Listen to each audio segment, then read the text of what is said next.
එන ප්‍රශ්නයක් අපි මේ අපේ හොඳ වෙළඳ මහත්තයෙක් මේ ඔක්කොම මේගොල්ලන්ගේ ඉතින් මේ පරණම කට්ටිය ලක්මාල් මහත්තයා. මේ සාමාන්‍ය එහෙම තමයි කියන්නේ. ඇත්තටම අලුත්ම ගල් ලොට්ටයක් කියලා කිව්වම සමහරක් අර අපි ඒක ඉතින් නේද? බලන්න ඕනේ. මේක කලවල් ලොට් එකක්. පළුදු වැඩිනේ හැබැයි. වැඩි හරියක් දැන් මේ ලොට් එකේ මොනවද ඔයගොල්ලන් බැලුමට මොකද්ද වැඩියෙන් තියෙන පාට? ඒකයි වැඩි. ඒකකොට ලොට් එකේ පොඩ්ඩක් අර අපි ඒතර ගන්න ඕනේ මිල පොඩ්ඩක්. බැලුමට කහ වැඩි. කහ ටිකක් තමයි වැඩි. නෝ වාගේ ගන්න නෙමෙයි.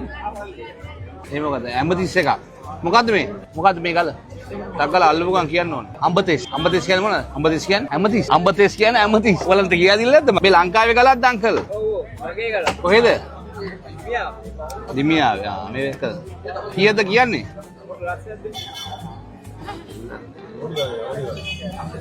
ඕන ගාන කියන්න. ඉල්ලන්න ඉතින් මේකේ ඔයා ලක්ෂ කිව්වෙන් පස්සේ දුර වැඩි. මේ මං එහෙම නෑ මම මැනි කියලා දන්නවා ඒකයි. දන්නේ නැති එක දෙන්නේ මේ. කියන්න බාන ගාන. 50ක් දෙන්න. 50,000ක් ඉල්ලන්න. ලංකාවේ ගල් ගණන් නේද මේවා? කවන්නේ මේක.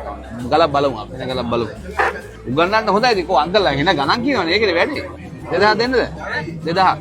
මේවනේ එහෙම තුනක් දෙන්න. තුනක් නිකන් ආසාවට. ලංකාවේ ගලක් කියවෙන්නේ. ඈ?